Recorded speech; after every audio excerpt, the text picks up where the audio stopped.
Amma ba'd. Muslimin dan muslimat yang dirahmati oleh Allah, alhamdulillah, pertama dan selamanya marilah sama-sama kita merafakkan setinggi-tinggi rasa syukur kita pada Allah Subhanahu wa taala, kerana dengan limpah dan kurnia daripada Allah Subhanahu wa taala masih lagi memberikan kita sedikit ruang dan sedikit kesempatan untuk kita sama-sama pada malam ni masih lagi dipanjangkan umur oleh Allah, diberikan kesempatan oleh Allah untuk kita meneruskan amal kita dalam bulan Ramadan.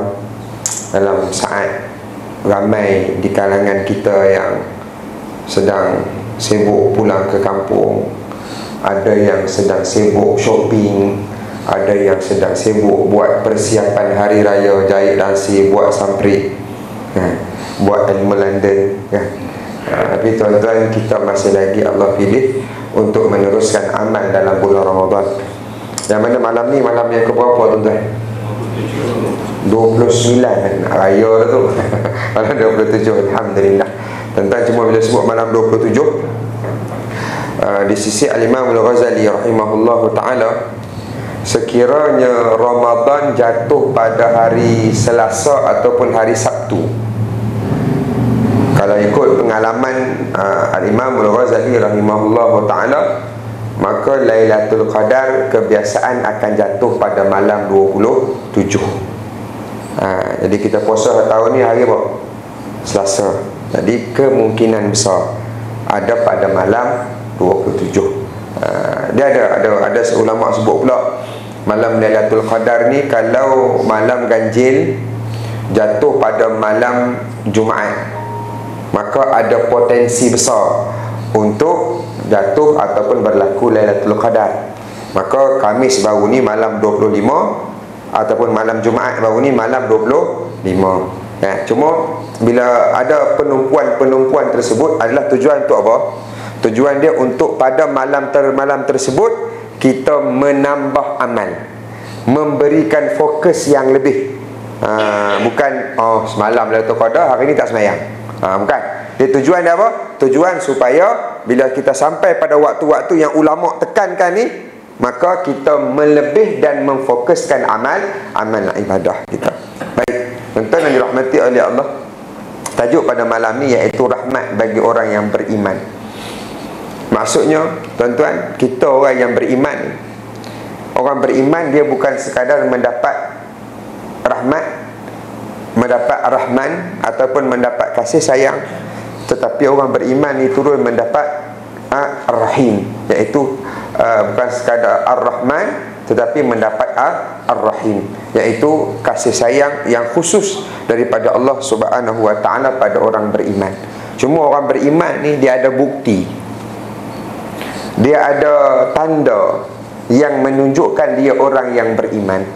Maka apa tanda salah satu daripada orang yang beriman? Tanda dia, satu hari Sayyidina Abu Zar Al-Ghifari radhiyallahu anhu wa ardah, satu hari dia tanya pada Nabi SAW. Dia kata, ya Rasulullah, apa amalan yang akan menyelamatkan seseorang daripada bakaran api neraka Allah Subhanahu wa ta'ala?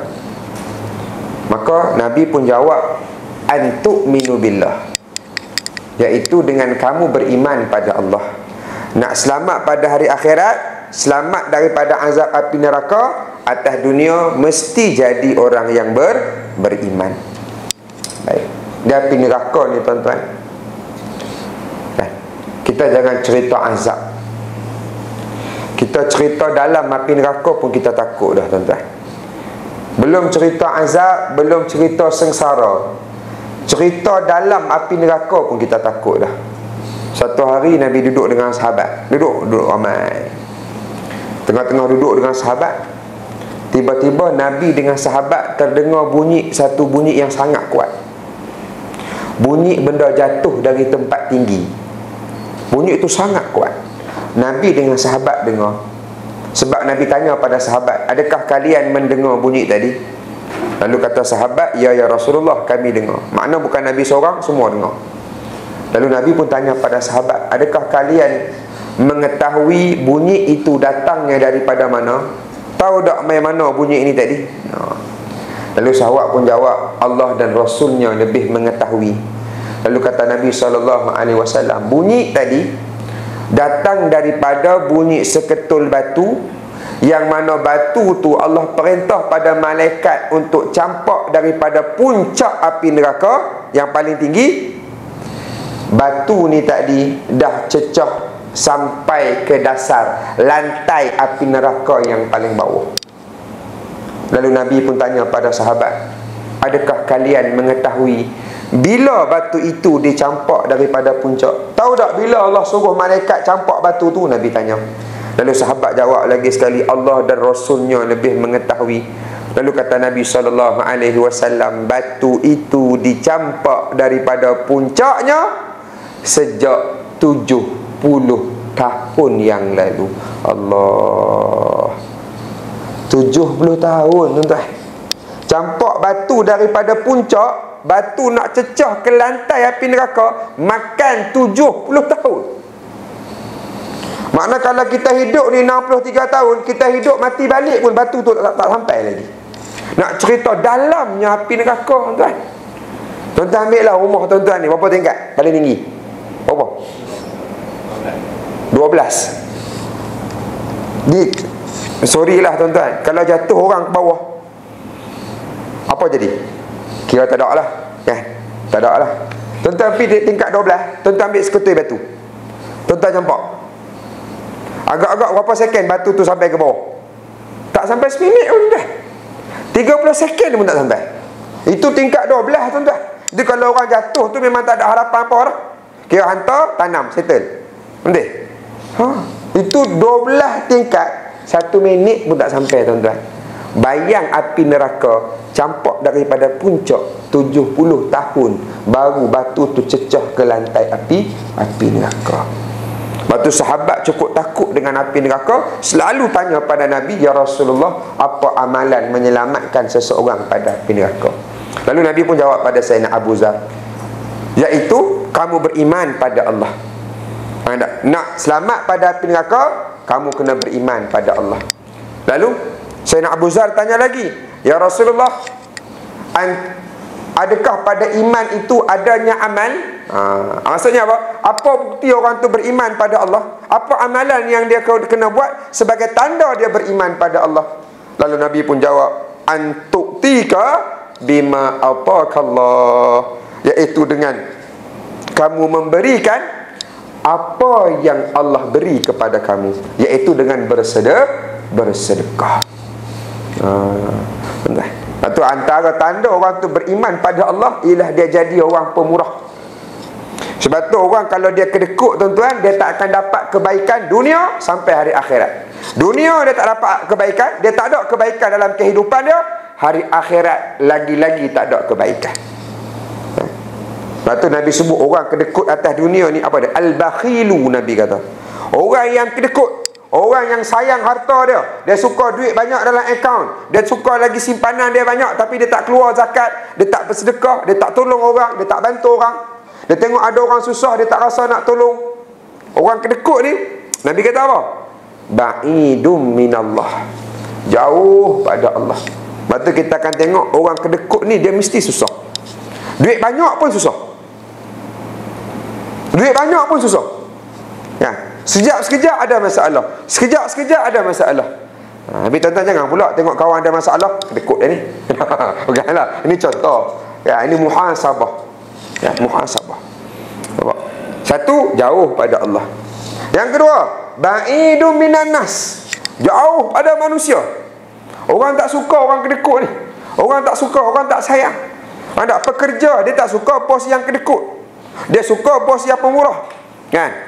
Tuan-tuan kenal tak? WhatsApp guys, kenal tak? Kan? Khairul Amin. Ya, tuan-tuan tengok tak bila dia bagi apa? Duit raya tebal, kan? Adalah 3,000 kot.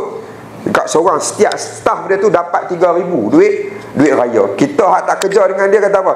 Seronoknya kalau bos aku pemurah macam ni. Kena pula bos kita memang kedekut, tak hidup masinnya. Kata dah menyesal kerja dengan dia ni. Betul tak? Orang tak suka orang kedekut. Bahkan kalau orang tu dia kedekut, dia sendiri tak suka orang kedekut dengan dia, walaupun dia tu kedekut. Boleh faham? Walaupun dia tu kedekut, dia tak suka orang kedekut dengan dia. Yang ketiga, ba'idum minal jannah, jauh pada syurga, wa qaribum minan nar, dan dia dekat dengan api neraka. Betul, orang kedekut ni atas dunia tak ada kebaikan, akhirat lebih-lebih lagi tak ada kebaikan. Betul, tuan-tuan tengok tak P.Ramlee, dia nak cerita pasal orang kedekut sampai 2 cerita dia buat. Tuan ingat saja-saja ke dia buat cerita labu-labi tu? Labu-labi satu, nasib si labu-labu satu. Ingat saja-saja dia buat main boxing 120 round. Tak? Ingat saja-saja P.Ramlee jadi Tarzan. Tak? Ingat saja Haji Bakir jadi apa? Harimau. Ingat saja dia nak tunjuk orang kedekut ni tak ada kebaikan dalam hidup dia. Apa jadi dengan Haji Bakir? Last sekali dia nak menikah dengan Cikgu Murni. Sampai pingsan orang tua tu, Cikgu Murni suruh masuk Minang. Apa jadi kat dia? Dia suruh labu-labi pergi masuk Minang. Masuk Minang labu-labi kena hambat dengan batang penyapu. Bila tak boleh cara elok, dia pakai cara kotor. Dia suruh labu-labi ni pergi colek Cikgu Murni. Nak colek Cikgu Murni, last sekali tersalah colek Ibrahim Pendek. Betul tak? Macam tu kan cerita labu-labi. Baik, P.Ramlee nak bagi tahu apa? Nak bagi tahu itu kesudahan orang kedekut. Tak ada kebaikan dalam hidup dia. Dunia sampai hari akhirat. Sebab tu lawan pada orang kedekut ni siapa? Orang yang pemurah. Orang pemurah ni Nabi kata apa? As-sakhiyu. Orang yang pemurah ni Nabi kata yang pertama, qaribun minallah, dekat dia dengan Allah. Allah sayang, Allah kasih orang pemurah. Sebab apa? Sebab pemurah itu sifatnya Allah. Ar-Rahman yang maha pemurah. Itu sifatnya Allah. Kalaulah Allah ni tak ada sifat pemurah, tuan-tuan, kita bernafas pun tak boleh. Sebab apa? Banyaknya dosa kita buat, Allah tak bagi kita bernafas tak. Sebab pemurahnya Allah. Lepas tu orang pemurah dekat dengan Allah. Lepas tu orang pemurah ni tuan-tuan, banyak Allah bagi dia kebaikan, banyak Allah bagi dia keistimewaan. Antara dia apa? Orang pemurah ni tuan-tuan, Allah bagi masalah dia cepat selesai. Sakit cepat sembuh, sempit cepat Allah bagi lapang, serabut cepat Allah bagi tenang. Ini orang pemurah. Satu. Orang pemurah lagi, qaribum minan nas, orang sayang, orang kasih orang pemurah. Orang pemurah ni tuan-tuan, waktu hidup dia disayangi, dia mati orang akan ingat dah. Ini orang pemurah. Orang bakhil, waktu hidup dibenci, dia mati orang lupa dia, tuan-tuan. Maka jangan jadi orang kedekut, jadi orang pemurah. Kemudian orang pemurah apa? Qaribum minal jannah, dekat dia dengan syurga. Bahkan untuk orang pemurah ni, orang yang pemurah dia ada satu pintu khas, special untuk dia masuk syurga. Babus sadaqah dalam syurga. Syurga ni dia ada pintu, antara nama pintu babus sadaqah, khas untuk orang yang suka atas dunia ni tolong orang, sedekah, bantu orang, tolong orang yang memerlukan. Masjid nak pakai duit dia bagi, orang susah nak pakai duit dia bagi, kawan dia susah dia tolong. Orang ni dia ada satu pintu, satu lane masuk syurga special. Nak sebab apa? Ada pintu untuk dia. Macam tuan-tuan lah, pintu imam, boleh orang biasa masuk? Tak boleh. Kena tangkap lah siapa masuk. Imam je boleh masuk dalam tu. Bilal pun kadang-kadang boleh masuk. Tapi kalau imam punya special. Sama. Pintu syurga, pintu sedekah untuk orang yang suka sedekah masuk. Dan yang keempat, ba'idum minan nar, jauh dia daripada api neraka. Ni orang pemurah. Jadi orang yang pemurah, sebagai tanda dia beriman pada Allah. Sebab tu sedekah ni tuan-tuan dua. Yang pertama, membenarkan iman kita pada Allah. Sedekah kita tanda beriman. Maksudnya apa? Kita yakin Allah akan balas sedekah kita, Allah ganti sedekah kita yang paling baik, dan Allah simpan sedekah kita di sisi Allah. Dan yang kedua, sebagai bukti iman kita, sebagai bukti janji Allah kepada hamba dia, siapa yang bersedekah, Allah akan ganti dengan sesuatu yang lebih baik. Maka kita dan ni mungkin malam Lailatul Qadar, perbanyakkan sedekah. Tolong masjid, tolong surau dan sebagainya, tolong orang susah. Dan kita masih Ramadan, ada lagi, tak habis lagi Ramadan sampai hari Selasa ni. Maka sedekah dalam bulan Ramadan disebut sebagai sedekah yang terbaik. Sahabat tanya pada Nabi, ya Rasulullah, ayyu sadaqati afdal? Wahai Nabi, bila sedekah yang paling afdal? Maka Nabi jawab, as-sadaqah fir Ramadan, kamu bersedekah pada bulan Ramadan, maka perbanyakkan sedekah. Akhir sekali tuan-tuan, sedekah ni saya tutup satu cerita. Nabi naik atas mimbar, Nabi khutbah. Nabi ajak dengan sahabat, siapa nak keluar pergi perang dengan Nabi. Habis Nabi khutbah pasal itu, Nabi cerita pula, Nabi khutbah pula, Nabi ajak pula sahabat, siapa yang nak keluar perang, siapa yang nak infak harta, nak pergi perang untuk Nabi guna dalam peperangan, nak beli ubat, beli pedang, nak beli kuda, apa semualah makanan. Habis Nabi sebut, sahabat datang semua. Ada bawa banyak, ada bawa semua harta dia, ada bawa sebahagian besar, ada bagi separuh, ada bagi sikit. Tapi ada seorang sahabat ni, dia nak sedekah, dia tak ada duit, dia tak ada harta, tak ada apa. Lalu apa dia buat? Dia bekerja mengambil upah, buat part time. Waktu malam dengan bekerja mengambil upah, kerja dengan orang Yahudi, jaga kebun kurma, kerja pada malam sampai pagi. Habis dia kerja, Yahudi ni bagi dia upah. Upah dia apa? Hanya sebiji kurma. Lalu sahabat ni ambil sebiji kurma, berlari pergi jumpa Nabi SAW, sampai depan tepi, dia belah dua kurma. Separuh dia makan, nak ambil tenaga balik kerja semalam. Separuh lagi dia bagi pada Nabi untuk Nabi bawa pergi perang. Bila Nabi dapat separuh ni tuan-tuan, Nabi sebut, Nabi kata apa? Ittaqun nar walau bisyaqqi tamratin.